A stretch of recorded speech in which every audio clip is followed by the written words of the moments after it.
క్రమంలో ముగ్గురు వామపక్ష కార్యకర్తలు అమలు కావడం జరిగింది.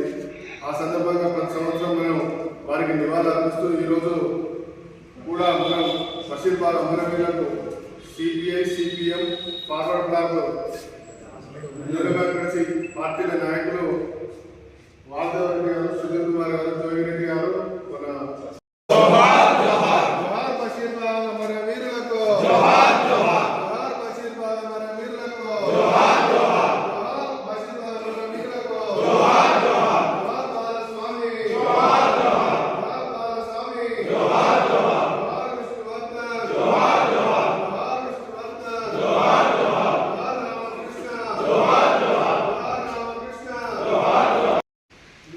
ఆగస్టు 28వ తారీఖున ఆ రోజున వామపక్ష పార్టీలన్నీ కలిపేసి రైతుల కోసం విద్యుత్ చట్టాలకు వ్యతిరేకంగా ఆ రోజున పెంచుతున్న ఛార్జీలకు వ్యతిరేకంగా ఆ రోజు పోరాటం చేస్తున్నప్పుడు కాల్పులు జరిపిన పోలీసు వాళ్ళు ముగ్గురిని బలి తీసుకోవడం జరిగింది.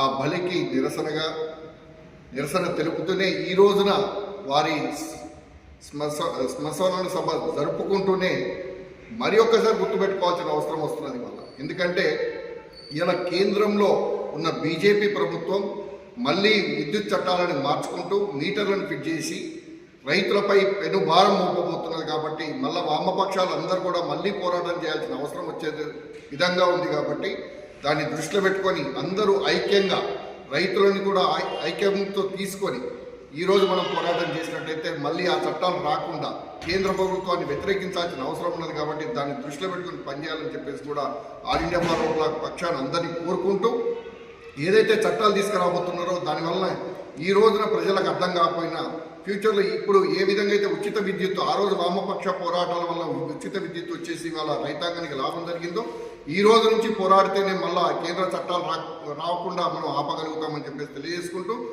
వారిని ఆ ముగ్గురు చనిపోయిన వారిని స్ఫూర్తిగా తీసుకొని అందరూ పోరాటంలో పాల్గొనాలని చెప్పేసి అన్ని పక్షాలను కూడా కోరడం జరుగుతున్నది.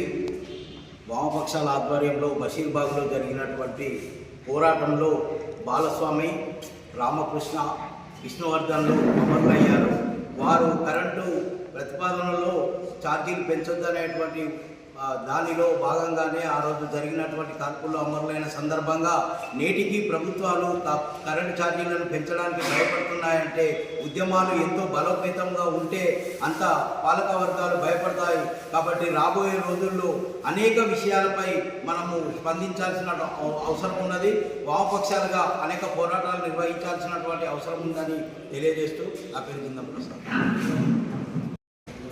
చంద్రబాబు నాయుడు పరిపాలన కాలంలో పెంచినటువంటి కరెంటు ఛార్జీలను తగ్గించాలని డిమాండ్ చేస్తూ రాష్ట్ర వ్యాప్తంగా పెద్ద ఎత్తున వామపక్షాల ఆధ్వర్యంతో ఉద్యమాలు చేస్తున్నటువంటి తరుణంలో ఈ యొక్క ప్రభుత్వం యొక్క నిర్లక్ష్య వైఖరిని నిరసిస్తూ చెలో అసెంబ్లీ కార్యక్రమం నిర్వహించినటువంటి సందర్భంగా ఆ యొక్క ప్రభుత్వం పాశవికంగా లాఠీ చార్జ్ చేయించి వాటర్ క్యాన్లు దాడి చేయడం, రాష్ట్రకు ఈ పోలీసులు కాల్పులు చేసి ముగ్గురిని బలిగొన్నటువంటి పరిస్థితి ఉంది.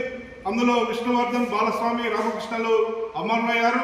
వారి యొక్క అమరత్వాన్ని గుర్తించుకుంటూ ప్రతి సంవత్సరం ఆగస్టు 28 విద్యుత్ పోరాట అమరవీరుల యొక్క సంస్కరణ కార్యక్రమాలు జరుగుతూ ఉన్నాయి.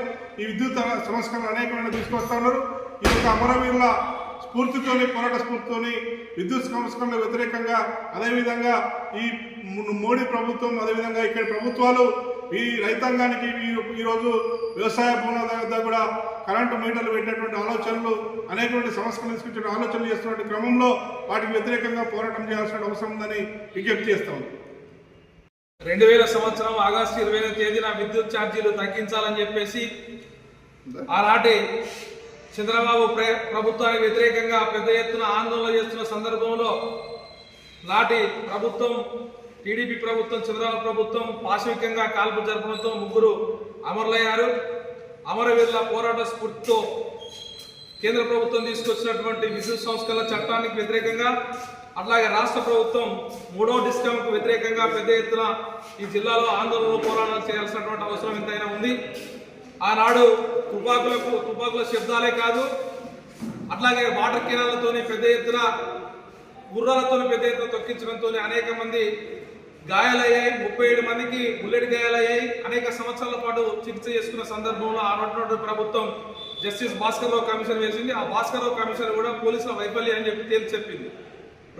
తర్వాత వచ్చినటువంటి ప్రభుత్వాలు 2 దశాబ్దాలుగా విద్యుత్ ఛార్జీలు పెంచడానికి కూడా భయపడినటువంటి పరిస్థితి.